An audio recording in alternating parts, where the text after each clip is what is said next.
बोलिए श्री सत्यनारायण भगवान की जय। श्री सत्यनारायण व्रत कथा प्रथम अध्याय। एक समय की बात है, नैमिषारण्य तीर्थ में सोनकादिक 88,000 ऋषियों ने श्री सूत जी से पूछा, हे महाप्रभु, इस कलयुग में वेद विद्या रहित मनुष्यों को प्रभु भक्ति किस प्रकार मिल सकती है तथा उनका उद्धार कैसे होगा। हे मुनि श्रेष्ठ, कोई ऐसा तप बताइए जिससे थोड़े समय में ही पुण्य मिले और मनवांछित फल भी मिल जाए।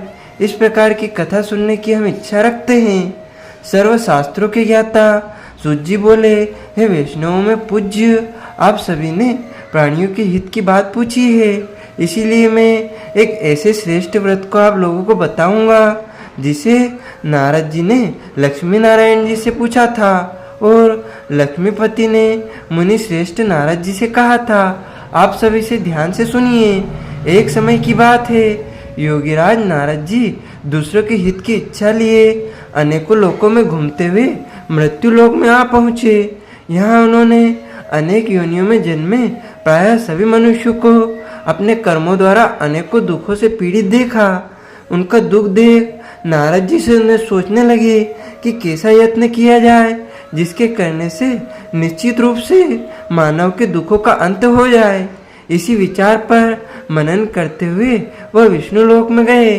वहाँ वह देवों के इस भगवान नारायण की स्तुति करने लगे, जिनके हाथों में शंख चक्र गदा और पद्म थे, गले में वरमाला पहने हुए थे। स्तुति करते हुए नारद जी बोले, हे भगवान, आप अत्यंत शक्ति से संपन्न हैं। मन तथा वाणी भी आपको नहीं पा सकती। आपका आदि मध्य तथा अंत नहीं है। निर्गुण स्वरूप सृष्टि के कारण भक्तों के दुख को दूर करने वाले आपको मेरा नमस्कार है। नारद जी की स्तुति सुन विष्णु भगवान बोले, हे मुनि श्रेष्ठ, आपके मन में क्या बात है? आप किस काम के लिए पधारे हैं? उसे निसंकोच कहो। इस पर नारद मुनि बोले कि मृत्युलोक में अनेक योनियों में जन्मे मनुष्य अपने कर्मों के द्वारा अनेकों दुख से दुखी हो रहे हैं। हे नाथ, आप मुझ पर दया रखते हैं तो बताइए कि वो मनुष्य थोड़े से प्रयास से ही अपने दुखों से कैसे छुटकारा पा सकते हैं। श्री हरि बोले, हे नारद, मनुष्य की भलाई के लिए तुमने बहुत अच्छी बात पूछी है, जिसके करने से मनुष्य मोह से छूट जाता है। वह बात मैं कहता हूँ, उसे सुनो।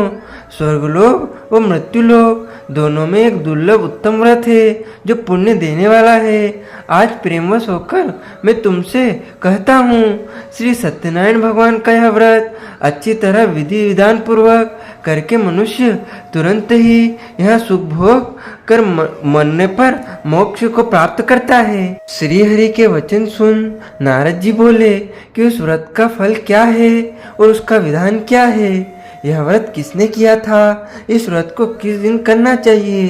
सभी कुछ विस्तार से बताएं। नारद की बात सुनकर श्री हरि बोले, दुख व शोक को दूर करने वाला यह व्रत सभी स्थानों पर विजय दिलाने वाला है। मानव को भक्ति व श्रद्धा के साथ शाम को श्री सत्यनारायण की पूजा धर्मपरायण होकर ब्राह्मणों व बंधुओं के साथ करनी चाहिए। भक्ति भाव से ही नैवेद्य, केले का फल, घी, दूध और गेहूं का आटा सवाया लें। गेहूं के स्थान पर साटी का आटा, शक्कर तथा गुड़ लेकर वह सभी भक्षण योग्य पदार्थों को मिलाकर भगवान का भोग लगाएं। ब्राह्मणों सहित बंधु बांधवों को भी भोजन कराएं। उसके बाद स्वयं भोजन करें। भजन कीर्तन के साथ भगवान की भक्ति में लीन हो जाएं। इस तरह से सत्यनारायण भगवान का व्रत करने पर मनुष्य की सारी इच्छाएं निश्चित रूप से पूरी होती है। इस कली काल अर्थात कलयुग में मृत्युलोक में मोक्ष का यही एक सरल उपाय बताया गया है। इति श्री सत्यनारायण व्रत कथा प्रथम अध्याय संपूर्ण होता है। बोलिए श्री सत्यनारायण भगवान की जय। मोर मुकुटवंशी वाले की जय। अथ श्री सत्यनारायण व्रत कथा द्वितीय अध्याय। सूत जी बोले, हे ऋषियों, जिसने पहले समय में इस व्रत को किया था उसका इतिहास कहता हूँ, ध्यान से सुनो। सुंदर काशीपुरी नगरी में एक अत्यंत निर्धन ब्राह्मण रहता था। भूख प्यास से परेशान वह धरती पर घूमता रहता था। ब्राह्मणों से प्रेम करने वाले। भगवान ने एक दिन ब्राह्मण का वेश धारण करके उसके पास जाकर पूछा, हे विप्र, नित्य दुखी होकर तुम पृथ्वी पर क्यों घूमते हो? दीन ब्राह्मण बोला, मैं निर्धन ब्राह्मण हूँ, भिक्षा के लिए धरती पर घूमता हूँ। हे भगवान, यदि आप इसका कोई उपाय जानते हैं तो बताइए। वृद्ध ब्राह्मण कहता है कि सत्यनारायण भगवान मनवांचित फल देने वाले हैं, इसीलिए तुम उसका पूजन करो। इसे करने से मनुष्य सभी दुखों से मुक्त हो जाता है। वृद्ध ब्राह्मण बनकर आए सत्यनारायण भगवान उस निर्धन ब्राह्मण को व्रत का सारा विधान बताकर अंतर्ध्यान हो गए। ब्राह्मण मन ही मन सोचने लगा कि जिस व्रत को वृद्ध ब्राह्मण करने को कहा गया है मैं उसे जरूर करूँगा। यह निश्चय करने के बाद उसे रात में नींद नहीं आई। वह सवेरे उठकर सत्यनारायण भगवान के व्रत का निश्चय कर भिक्षा के लिए चला गया। उस दिन निर्धन ब्राह्मण को भिक्षा में बहुत धन मिला, जिससे उसने बंधु बांधवों साथ मिलकर श्री सत्यनारायण व्रत का व्रत संपन्न किया। भगवान सत्यनारायण का व्रत संपन्न करने के बाद वह निर्धन ब्राह्मण सभी दुखों से छूट गया और अनेक प्रकार की संपत्तियों से युक्त हो गया। उसी समय से वह ब्राह्मण हर माह इस व्रत को करने लगा। इस तरह से सत्यनारायण भगवान के व्रत को जो मनुष्य करेगा वह सभी प्रकार के पापों से छूटकर मोक्ष को प्राप्त होगा। जो मनुष्य इस व्रत को करेगा वह भी सभी दुखों से मुक्त हो जाएगा। सूत जी बोले कि इस तरह से नारद जी से नारायण जी का कहा हुआ श्री सत्यनारायण व्रत को मैंने तुमसे कहा। हे विप्रो, मैं अब और क्या कहूँ? ऋषि बोले, हे मुनिवर, संसार में इस विप्र से सुनकर और किस किस ने इस व्रत को किया, हम सब इस बात को सुनना चाहते हैं। इसके लिए हमारे मन में श्रद्धा का भाव है। सूत जी बोले, हे मुनियों, जिसने इस व्रत को किया है वह सब सुनो। एक समय वही विप्र धन व ऐश्वर्य के अनुसार अपने बंधु बांधवों के साथ इस व्रत को करने को तैयार हुआ। उसी समय एक लकड़ी बेचने वाला बूढ़ा आदमी आया और लकड़ियों को बाहर रखकर अंदर ब्राह्मणों के घर में गया। प्यास से दुखी वह लकड़हारा उनको व्रत करते हुए विप्र को नमस्कार कर पूछने लगा कि आप यह क्या कर रहे हैं तथा इससे करने से क्या फल मिलेगा, कृपया मुझे भी बताएं। ब्राह्मण ने कहा, सभी मनोकामनाओं को पूरा करने वाला यह सत्यनारायण भगवान का व्रत है। इनकी कृपा से ही मेरे घर में धन धान्य आदि की वृद्धि हुई है। विप्र से सत्यनारायण व्रत के बारे में जानकर लकड़हारा बहुत प्रसन्न हुआ। चरणामृत लेकर वह प्रसाद खाने के बाद वह अपने घर गया। लकड़हारे ने अपने मन में संकल्प किया कि आज लकड़ी बेचने से जो धन मिलेगा उसी से श्री सत्यनारायण भगवान का उत्तम व्रत करूँगा। मन में इस विचार को ले बूढ़ा आदमी सिर पर लकड़ियाँ रखकर उस नगर में बेचने गया जहाँ धनी लोग ज्यादा रहते थे। उस नगर में उसे अपनी लकड़ियों का दाम पहले से 4 गुना अधिक मिला। बूढ़ा प्रसन्नता के साथ दाम लेकर केले, शक्कर, घी, दूध, दही और गेहूं का आटा ले और सत्यनारायण भगवान के व्रत की अन्य सामग्रियां लेकर अपने घर गया। वहां उसने अपने बंधु बांधवों को बुलाकर विधि विधान से सत्यनारायण भगवान का पूजन और व्रत किया। इस व्रत के प्रभाव से वह बूढ़ा लकड़हारा धन, पुत्र आदि से युक्त होकर संसार के समस्त सुख को भोग अंतकाल में वैकुंठ धाम को चला गया। इति श्री सत्यनारायण भगवान व्रत कथा 2य अध्याय संपूर्ण होता है। बोलिए श्री सत्यनारायण भगवान की जय। मोर मुगुणवंशी वाले की जय। श्री लक्ष्मी नारायण भगवान की जय। अथ श्री सत्यनारायण व्रत कथा 3य अध्याय। सूत जी बोले, हे श्रेष्ठ मुनियों, अब आगे की कथा कहता हूँ। पहले समय में उल्कामुख नाम का एक बुद्धिमान राजा था। वह सत्यवक्ता और जितेंद्रिय था। प्रतिदिन देव स्थानों पर जाता और निर्धनों को धन देकर उनके कष्ट दूर करता था। उसकी पत्नी कमल के समान मुख वाली तथा सती साध्वी थी। भद्रशिला नदी के तट पर उन दोनों ने श्री सत्यनारायण भगवान का व्रत किया। उसी समय साधु नाम का एक वेश्य आया। उसके पास व्यापार करने के लिए बहुत सा धन भी था। राजा को व्रत करते देखकर वह विनय के साथ पूछने लगा, हे राजन, भक्तिभाव से पूर्ण होकर आप यह क्या कर रहे हैं? मैं सुनने की इच्छा रखता हूँ, तो आप मुझे बताएं। राजा बोला, हे साधु, अपने बंधु बांधवों के साथ पुत्रादि की प्राप्ति के लिए एक महाशक्तिमान श्री सत्यनारायण भगवान का व्रत व पूजन कर रहा हूँ। राजा के वचन सुन साधु आदर से बोला, हे राजन, मुझे इस व्रत का सारा विधान कहिए। आपकी कथा अनुसार मैं भी इस व्रत को करूँगा। मेरी भी संतान नहीं है और इस व्रत को करने से निश्चित रूप से मुझे संतान की प्राप्ति होगी। राजा से इस व्रत का सारा विधान सुन व्यापार से निवृत्त हुआ अपने घर को गया। साधु वेश्य ने घर जाकर अपनी पत्नी को संतान देने वाले इस व्रत का वर्णन कह सुनाया और कहा कि जब मेरी संतान होगी तब मैं इस व्रत को करूँगा। साधु ने इस तरह के वचन अपनी पत्नी लीलावती से कहे। एक दिन लीलावती पति के साथ आनंदित हो सांसारिक धर्म में प्रवृत्त होकर सत्यनारायण भगवान की कृपा से गर्भवती हो गई। 10वें महीने में उसके घर से एक सुंदर कन्या ने जन्म लिया। दिनों दिन वह ऐसे बढ़ने लगी जैसे कि शुक्ल पक्ष का चंद्रमा बढ़ता है। माता पिता ने अपनी कन्या का नाम कलावती रखा।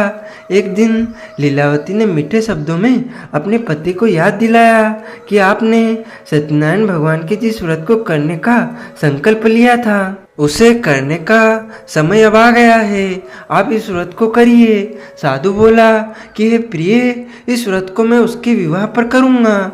इस प्रकार अपनी पत्नी को आश्वासन देकर वह नगर को चला गया। कलावती पिता के घर में रह वृद्धि को प्राप्त हो गई, यानी कि वह बड़ी हो गई, विवाह योग्य हो गई। साधु ने एक बार नगर में अपनी कन्या को सखियों के साथ देखा तो तुरंत ही दूत को बुलाया और कहा कि मेरी कन्या विवाह के योग्य हो गई है, इसके लिए वर देख कर आओ। साधु की बात सुनकर दूत कंचन नगर में पहुंचा और वहां देखभाल कर लड़की के सुयोग्य वाणिक पुत्र को ले आया। सुयोग्य लड़के को देख साधु ने बंधु बांधवों को बुलाकर अपनी पुत्री का विवाह कर दिया। लेकिन दुर्भाग्य की बात यह कि साधु ने अभी भी श्री सत्यनारायण भगवान का व्रत नहीं किया। इस पर श्री भगवान क्रोधित हो गए और श्राप दिया कि साधु को अत्यधिक दुख मिले।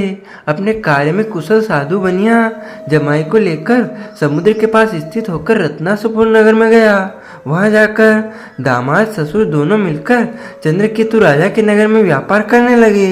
एक दिन भगवान सत्यनारायण की माया से एक चोर राजा का धन चुराकर भाग रहा था। उसने राजा के सिपाहियों को अपना पीछा करते देख चुराया हुआ धन वहां रख दिया जहां साधु अपने जमाई के साथ ठहरा हुआ था।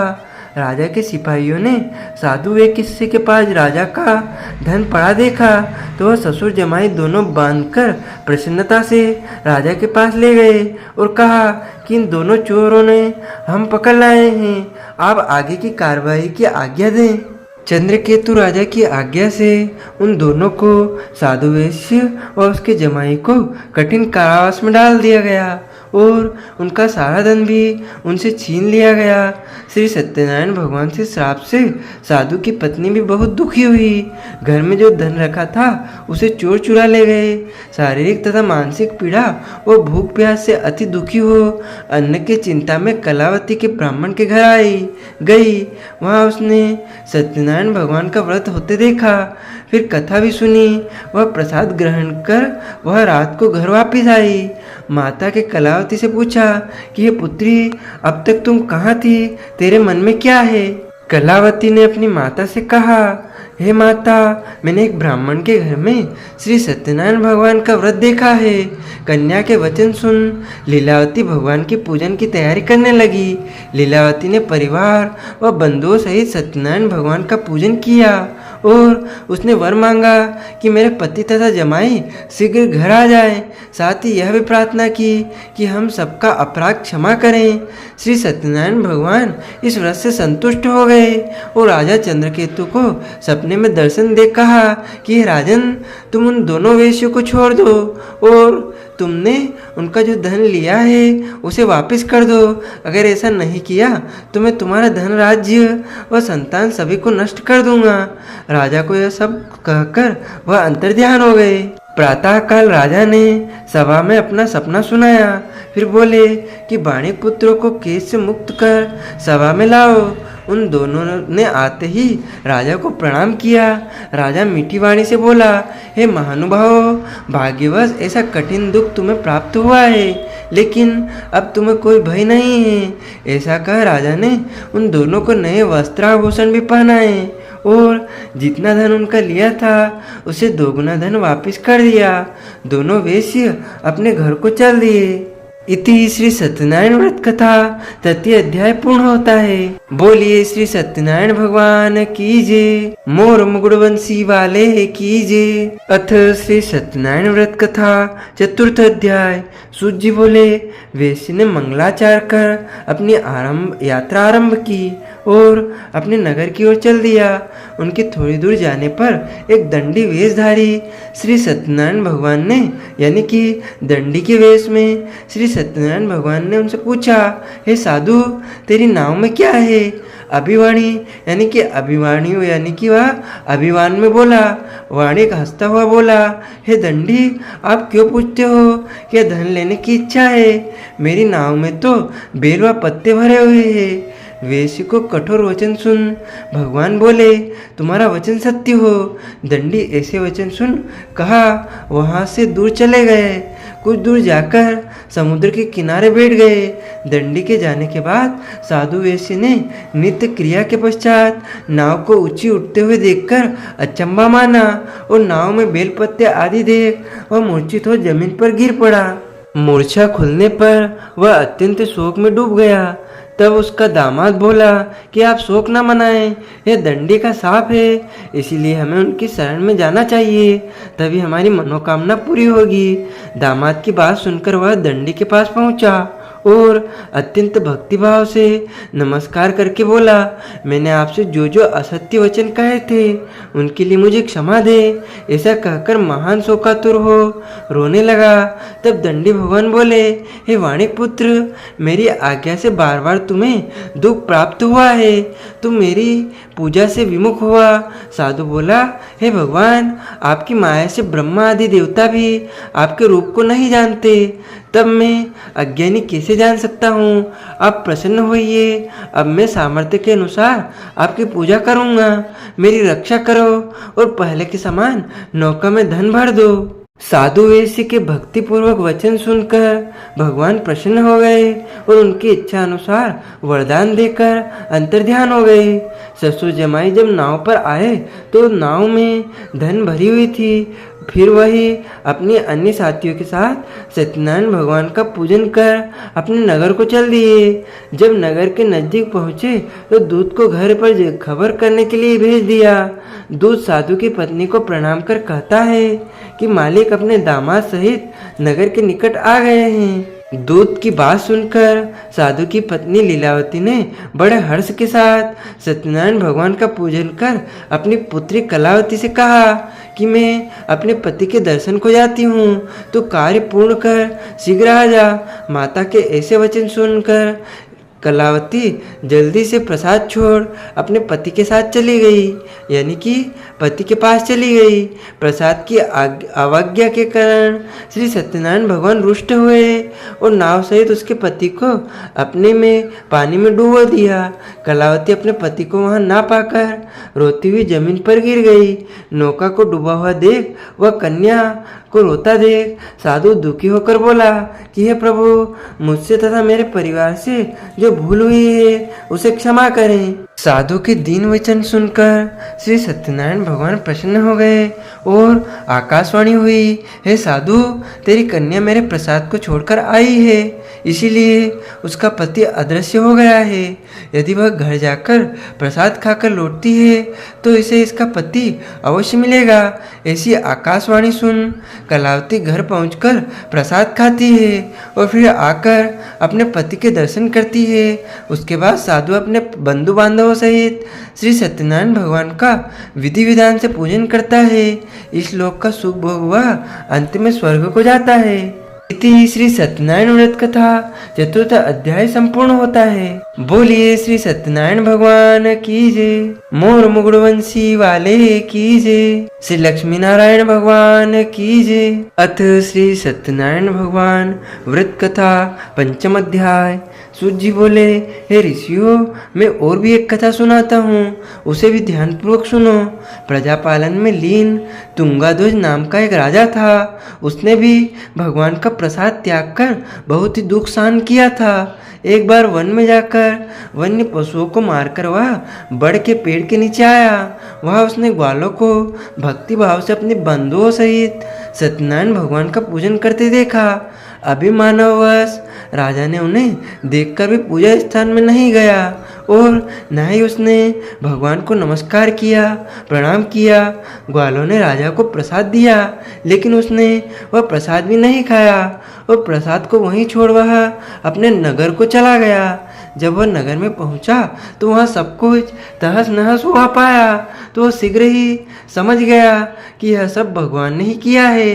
वह दोबारा ग्वालों के पास पहुंचा और विधि पूर्वक पूजा करके प्रसाद खाया, तो श्री सत्यनारायण भगवान की कृपा से सब कुछ पहले से जैसा हो गया।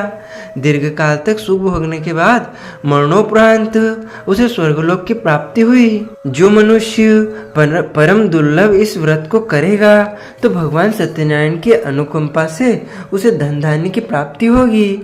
निर्धन धनी हो जाता है और भयमुक्त हो जीवन जीता है। संतानहीन मनुष्य को संतान सुख मिलता है और सारे मनोरथ पूर्ण होने पर मानव अंतकाल में वैकुंठ को जाता है। श्री सूत जी बोले, जिन्होंने इस व्रत को पहले किया है, अब उनके दूसरे जन्म की कथा कहता हूँ। वृद्ध सतानंद ब्राह्मण ने सुदामा का जन्म लेकर मोक्ष की प्राप्ति की। लकड़हारा ने अगले जन्म में निषाद बनकर मोक्ष की प्राप्त किया। उल्कामुख नाम का राजा दशरथ होकर वैकुंठ को गए। साधु नाम के वेश्य ने मोरध्वज बनकर अपने पुत्र को आरे से चीरकर मोक्ष प्राप्त किया। महाराज तुंगाध्वज ने स्वयंभू होकर भगवान में भक्ति युक्त हो कर्म कर मोक्ष को पाया। इति श्री सत्यनारायण भगवत व्रत कथा पंचम अध्याय यहाँ पर पूर्ण होता है। बोलिए श्री सत्यनारायण भगवान की जय। मोर मुकुटवंशी वाले की जय। अच्युतम केशवम राम नारायणम श्री कृष्ण दामोदरम वासुदेवम भजे। श्रीधरम माधवम गोपिका वल्लभम श्री जानकी नायकम श्री रामचंद्रम भजे। जानकी मनोहरम सर्वलोक नायकम श्री शंकरादि सेवितम पुण्य नाम कीर्तनम श्री राम राम राम राम राम नाम तायकम। रामा कृष्णा वासुदेवा भक्ति मुक्तिदायकम। रामा कृष्णा वासुदेवा भक्ति मुक्तिदायकम। हरे राम राम राम हरे हरे। हरे कृष्णा कृष्णा कृष्णा हरे हरे। श्री कृष्ण गोविंद हरे मुरारी। हे नाथ नारायण वासुदेवा। श्री कृष्ण गोविंद हरे मुरारी। हे नाथ नारायण वासुदेवा। बोलिए श्री सत्यनारायण भगवान की जय। मोर मुकुटवंशी वाले की जय। श्री लक्ष्मी नारायण भगवान की जय। लड्डू गोपाल की जय। बाके बिहारी लाल की जय। श्री कृष्ण चंद्र भगवान की जय।